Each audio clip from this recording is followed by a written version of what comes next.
La marijuana devrait être légalisée à cause de l'argent qui circule dans ce marché et à cause du taux de criminalité qui sera en baisse. Un laboratoire d'idées américain nommé R&D Corporation a cité en 2009 que la valeur du marché canadien de la marijuana est d'environ 4 milliards de dollars annuels. Et en 2020, la valeur du marché du cannabis des États-Unis est estimée d'atteindre une somme de 44 billions de dollars. Imaginez donc ce qu'elle pourrait faire pour l'économie du Canada. Une somme si grosse permettra au gouvernement de Trudeau de se lancer dans des projets dont ils ont en vue comme améliorer notre système public. Un autre point qui sera fortement affecté par la légalisation de ce dernier va être le taux de criminalité. Les polices signalent environ 60 millions de cas de possession à chaque année. Et les procès, les enquêtes et tout ce processus coûte beaucoup d'argent au gouvernement. Il y a une étude qui a été réalisée qui montre qu'il y a environ 2 milliards de dollars investis à chaque année dans ces cas. En analysant ces points, il est clair de voir qu'en légalisant la marijuana, on va sauver beaucoup d'argent et ça va beaucoup aider l'économie du Canada. OK. Donc, la légalisation du marijuana à usage médical et de plus en plus récréatif gagne du terrain dans le monde. Cette légalisation est inévitable et favorable. Cela priverait non seulement le crime organisé de sa plus grande source de revenus, il le fera tout en protégeant les consommateurs qui deviendraient des honnêtes citoyens.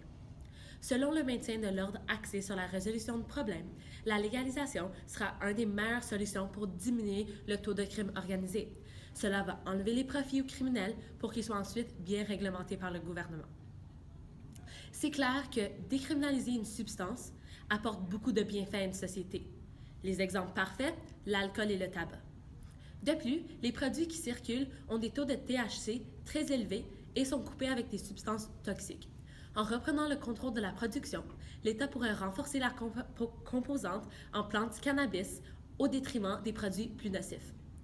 En consommer est peut-être mauvais pour la santé, mais la répression n'a jamais arrêté la consommation. Ce n'est pas une solution parfaite, mais c'est bien mieux que ce qu'on a.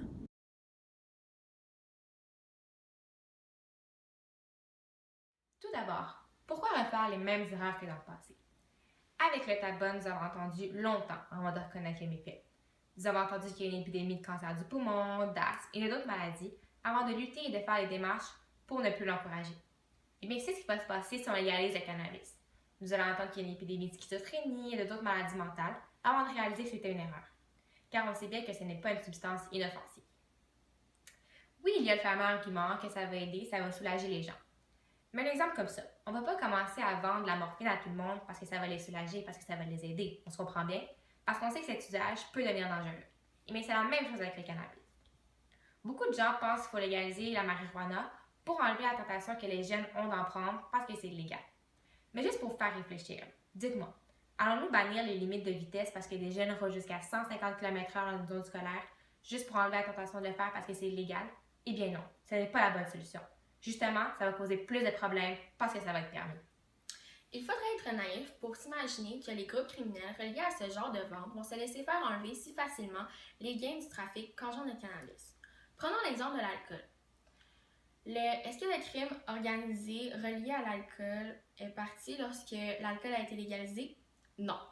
En plus de ne pas avoir cessé le trafic, ils ont agrandi leur réseau et pire encore, la consommation d'alcool a augmenté d'une façon plutôt surprenante qui a aussi provoqué une hausse des problèmes de santé. De plus, le cannabis fumé envahit les poumons puis passe très rapidement du sang au graisse du cerveau où il se fixe durablement. Aucune barrière n'est présente pour l'arrêter. Pour ce qui est de l'alcool, par contre, dans notre système digestif, il existe un filtre, le foie. Le foie, lui, permet une sorte de barrière que le système respiratoire, lui, ne permet pas. Le cannabis perturbe les fonctions cérébrales, réduit le jugement, la concentration, la mémoire à court terme ainsi que la capacité d'accomplir des tâches routinières. Comme mentionné dans un article d'ici Radio-Canada, certaines études auraient démontré que la consommation de cannabis avant l'âge de 25 ans pourrait diminuer le quotient intellectuel, selon la Dr Morin. Bref, le cannabis ne devrait pas être légalisé étant donné que ceci n'arrêtera pas le marché noir et que plusieurs risques pourraient en découler.